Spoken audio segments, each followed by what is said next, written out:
एक अगला टॉपिक बनाएंगे उत्पत्ति का नियम। तो उत्पत्ति का नियम क्या है? तो ये नियम कहता है, क्या कहता है कि जब आप उत्पादन की मात्रा को बढ़ाने के लिए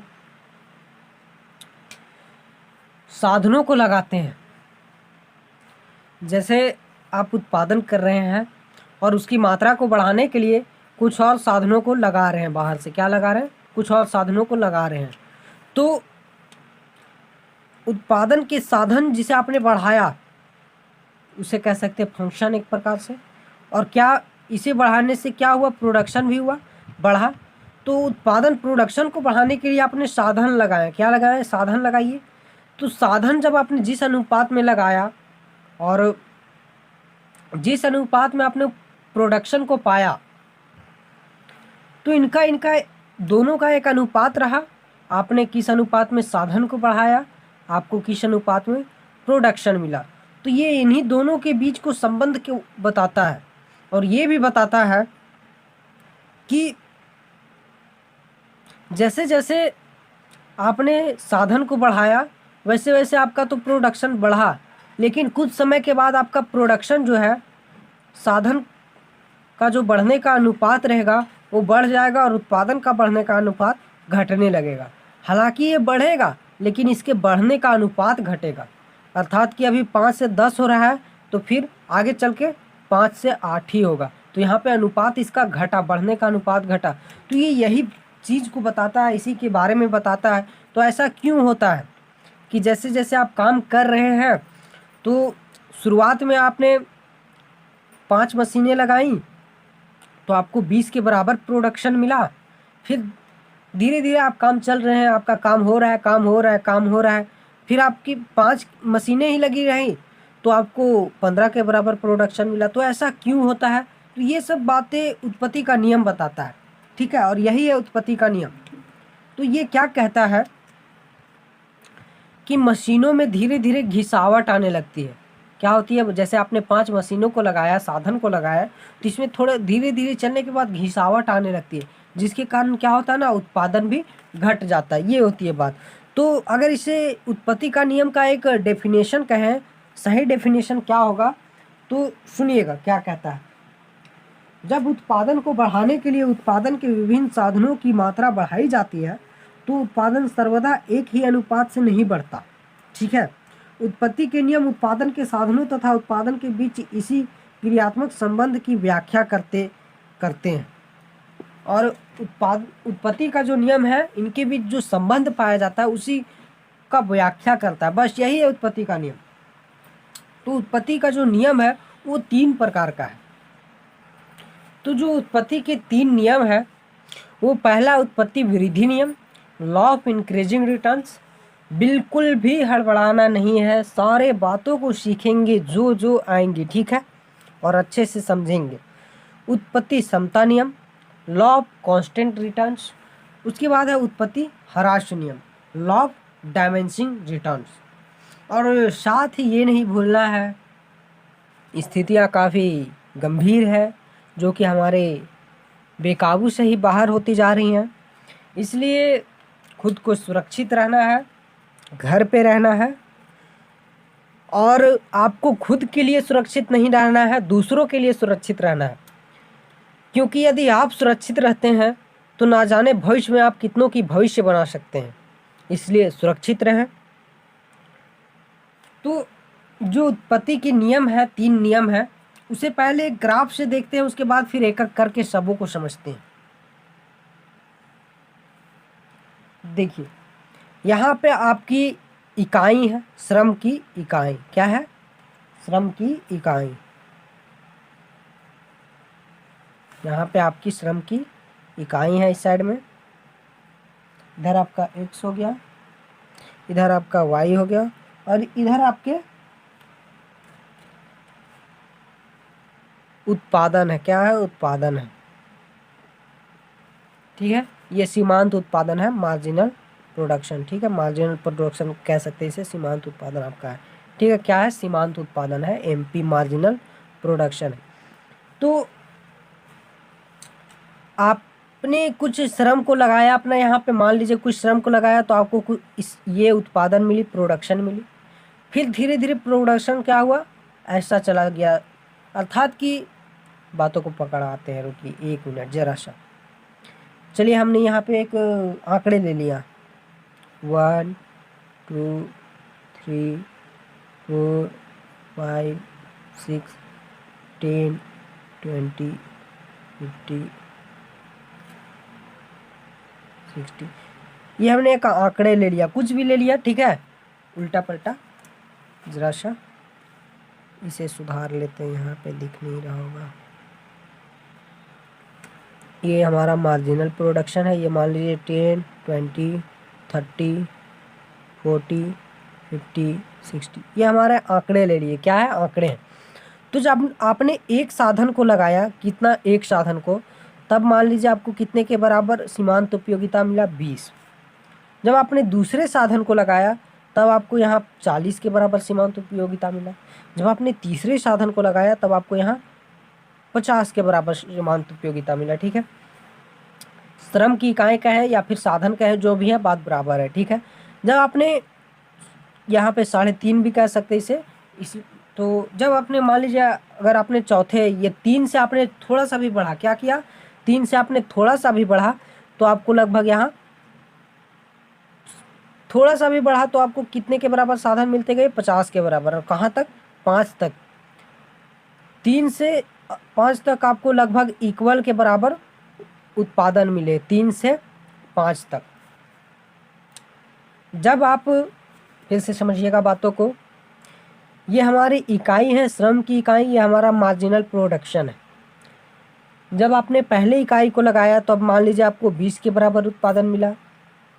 जब आपने दूसरे इकाई को लगाया तब आपको 40 के बराबर उत्पादन मिला। जब आपने तीसरे साधन को लगाया तब आपको 50 के बराबर उत्पादन मिला। और जैसे जैसे आपने तीसरे साधन से या तीसरे श्रम की इकाई से बढ़ा तो वैसे वैसे आपका जो उत्पादन है वो स्थिर हो गया, वो हमेशा के लिए 50 रह गया, कुछ समय के लिए, हमेशा के लिए नहीं।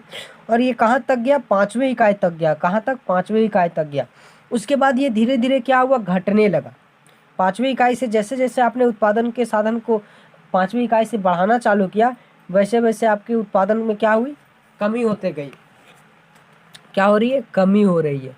तो ये जो बताता है इन सब बातों को, ये यहाँ से क्या हुआ, उत्पादन में धीरे धीरे वृद्धि होता गया, तो उत्पत्ति का वृद्धि नियम। यहाँ से क्या हुआ, उत्पादन जो था वो सेम रहा, तो यहाँ उत्पादन क्षमता नियम। और यहाँ से क्या हुआ, घटते गया, तो उत्पत्ति का ह्रास नियम, यहाँ उत्पत्ति क्षमता नियम। तो ये 3 जो आपके उत्पत्ति के नियम है यहीं पे लागू होते हैं। तो इसके लिए एक छोटा छोटा एक एक करके डेफिनेशन है, डेफिनेशन को समझते हैं और फिर उसके साथ साथ अलग अलग ग्राफ को भी समझते हैं। ये एक साथ में इसका ग्राफ हमने देखा, क्या देखा, साथ में ग्राफ को देखा। तो पहला हमारा है उत्पत्ति वृद्धि नियम, लॉ ऑफ इंक्रीजिंग रिटर्न्स। तो उत्पत्ति वृद्धि नियम का जो डेफिनेशन है, क्या कहता है, उत्पादन के क्षेत्र में यदि उत्पादन के साधनों की वृद्धि का अनुपात, उत्पादन के जो साधन है, फंक्शन है, उनका वृद्धि का जो अनुपात, वो अनुपात क्या, उनका अनुपात, फंक्शन का अनुपात, यदि तथा उत्पादन में वृद्धि का अनुपात, उत्पादन में वृद्धि का अनुपात, जो प्रोडक्शन है उसमें जो वृद्धि हो रही है, धीरे धीरे तो बढ़ती जा रही है, उसका अनुपात, वो दोनों का जब अनुपात लेंगे तो प्रोडक्शन का अनुपात यदि ज़्यादा रहे तो वहाँ पे उत्पत्ति का वृद्धि नियम लागू होगा। कौन सा नियम, उत्पत्ति का वृद्धि नियम लागू होगा। जो फंक्शन का जिसे हमने चेंज किया, साधन को हमने जैसे जैसे चेंज किया, तो इसका जो अनुपात रहा, चेंज करने का अनुपात, और उत्पादन में जो हमारी वृद्धि होती गई, उत्पत्ति का वृद्धि नियम में तो वृद्धि ही होगा। तो जो वृद्धि हुई उसका अनुपात, वो दोनों में अगर वृद्धि का अनुपात ज़्यादा रहता है तो उसे उत्पत्ति वृद्धि नियम कहेंगे। क्या कहेंगे, उत्पत्ति वृद्धि नियम, ठीक है।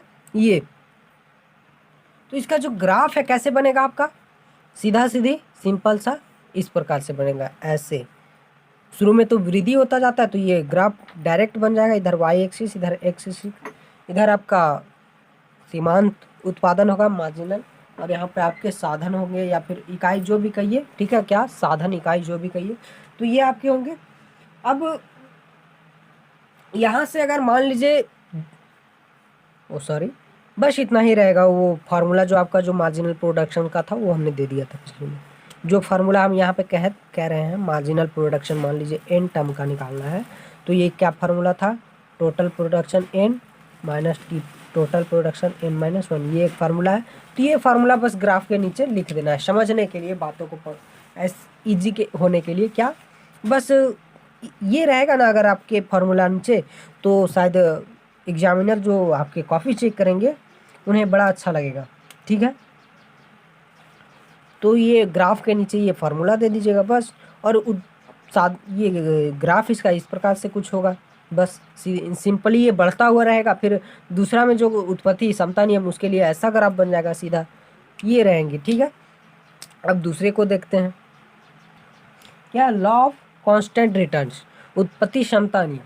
तो समता नियम में क्या होगा, जिस अनुपात में आपके जो साधन फंक्शन या जो भी होंगे वो जिस अनुपात में बढ़ेंगे, और वो उसी अनुपात में आपका जो प्रोडक्शन है वो भी बढ़ेगा, ये रहेगा। क्या रहेगा, उसी अनुपात में आपका प्रोडक्शन भी रहेगा। जिस अनुपात में आपके फंक्शन साधन बढ़ेंगे उसी अनुपात में आपका प्रोडक्शन भी रहेगा। तो ये उत्पत्ति क्षमता नियम रह जाएगा। तो इसके लिए कैसा ग्राफ होगा, बस सीधा सिंपली कुछ आंकड़े आपको खुद से ले लेने हैं, और यहाँ पे एक्स अक्ष दिखा देंगे, इधर वाई अक्ष दिखा देंगे, इधर मार्जिनल प्रोडक्शन दिखा देंगे, इधर आपके साधन रहेंगे। तो कुछ आंकड़े आप खुद से ले सकते हैं बस। तो इसके लिए उत्पादन जो आपका क्या है, कांस्टेंट है। ये देखिए, मान लीजिए यहाँ पे जो भी उत्पादन आपका है क्या है, कांस्टेंट है, स्थिर है। तो ये उत्पत्ति क्षमता नियम है, बस छोटा छोटा है, अच्छा है। उसके बाद उत्पत्ति ह्रास नियम,